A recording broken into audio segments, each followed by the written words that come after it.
Okay. Docteur Fayamemno, bonjour. Oui, bonjour. L'ultimatum de l'opposition a expiré depuis hier dimanche à 0h. Vous aviez menacé de reprendre la rue si le pouvoir exécutif n'accède pas à vos revendications. À quel niveau vous êtes aujourd'hui avec cette menace? L'opposition, comme l'opinion publique, n'est-ce pas, a pris acte du fait que le pouvoir n'a pas voulu entendre raison. Nous l'avons dit par le passé que nous n'avons pas un pouvoir qui veut construire la paix dans notre pays. Nous allons nous retrouver dans les jours qui vont suivre pour dérouler notre calendrier de manifestations sur l'étendue du territoire national. En même temps, nous apprenons que le ministre de la Justice vous a tendu la main, vous demandant de venir signer les relevés de conclusions du dernier dialogue politique tenu la fois dernière au Palais du Peuple, qui est l'une d'ailleurs de vos revendications. Non, il faut préciser que c'est un dialogue qui a été tenu il y a 6 mois. Parce que c'était entre le 1er et le 9 juillet que nous nous sommes retrouvés entre nous Guinéens. Aucun étranger, il y avait les ministres qui étaient autour de la table, il y avait la mouvance autour de la table, il y avait l'opposition, il y avait la CENI, il y avait, n'est-ce pas, nos facilitateurs nationaux. Tout ce beau monde, pendant plus d'une semaine, nous avons échangé, nous nous sommes entendus. Quelqu'un a voulu que nous ne signions pas les conclusions de ce dialogue. Ça fait bien 6 mois depuis. Alors, on avait prévu qu'un comité de suivi aurait été mis en place. Un comité de veille aurait été mis en place pour encadrer le travail de la CENI.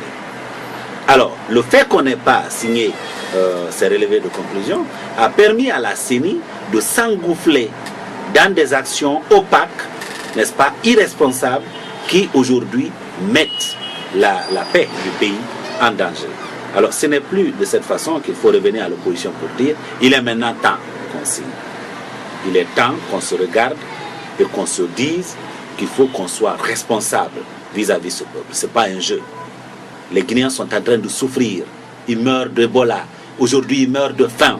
Ils meurent de toutes sortes de choses. Alors, si on en fait un jeu politicien, nous ne sommes pas prêts à jouer ce jeu-là. Parce que le peuple ne veut pas qu'on se mette à jouer. Le président Alpha Condé a coupé court à toute rumeur en disant la fois dernière que le gouvernement guinéen va financer sur fonds propres les prochaines élections législatives. Pas question que des partenaires financent ces élections. Comment l'opposition accueille une telle déclaration d'un président de la République? C'est une déclaration, on ne peut plus, étonnante de la part d'un président dont le gouvernement vient de présenter à l'Assemblée nationale un budget déficitaire. Il faut rappeler les grandes lignes de ce budget que 15 000 milliards, n'est-ce pas, sont prévus comme dépenses en 2015. Seulement 9 000 milliards sont prévus comme recettes propres. Donc, 2 000 milliards nous attendons de nos partenaires étrangers. Ce qui fait encore, n'est-ce pas, un fossé de 4 000 milliards.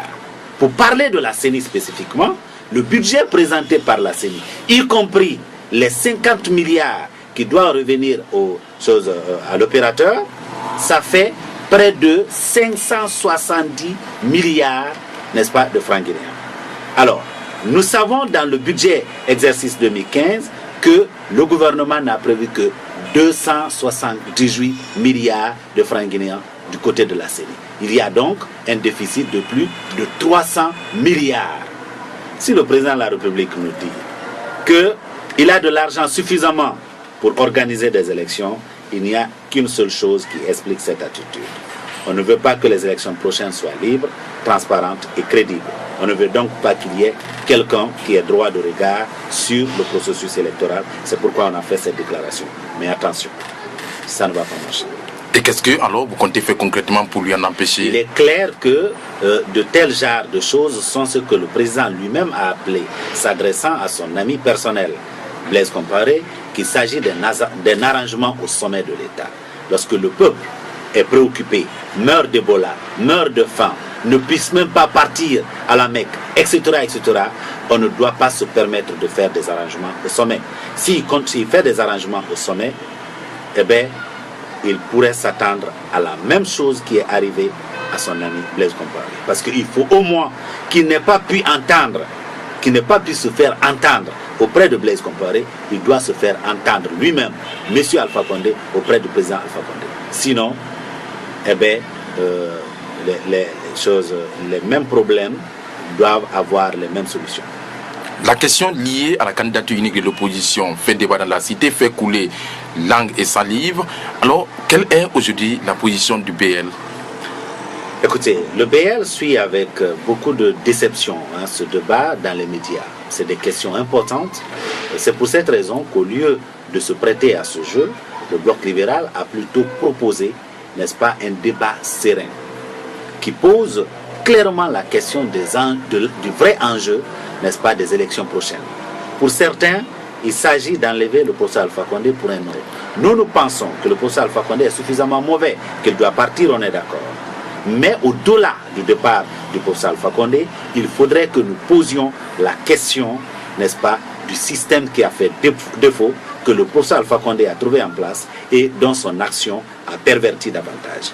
Donc, au-delà de la personne du président, il faudrait que l'on se pose la question du régime politique, qu'on se pose la question, n'est-ce pas, de la nouvelle orientation de notre pays après le professeur Alpha Condé. Autrement dit, une véritable rupture.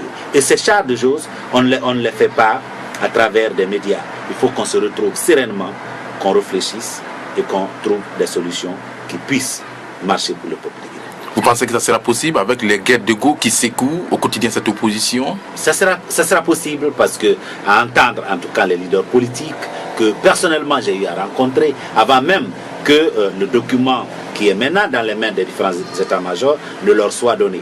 Nous avons pris soin de leur expliquer quel était le bien fondé des états généraux de l'opposition. C'est là un cadre, n'est-ce pas, qui peut être plus adéquat que par presse interposée, les flèches qu'on se donne si on doit présenter un candidat unique ou si on doit avoir multiples candidats. Je crois que ça va au-delà de l'élection elle-même d'un individu, ça va au-delà de la personne du président Alpha Condé qui doit aller en 2015. Il faut que la Guinée trouve un chemin, le vrai chemin du développement, par une équipe compétente, n'est-ce pas, de bâtisseurs qui prennent le devant de la scène pour pouvoir réorienter le développement de notre pays. Vous aviez la fois dernière esté en justice le président du parti Fidèle, Force des intègres pour la liberté et la démocratie. Nous apprenons qu'au finish, vous avez rétracté et que un arrangement à l'amiable serait intervenu. Qu'est-ce qui a pratiquement pesé dans la balance?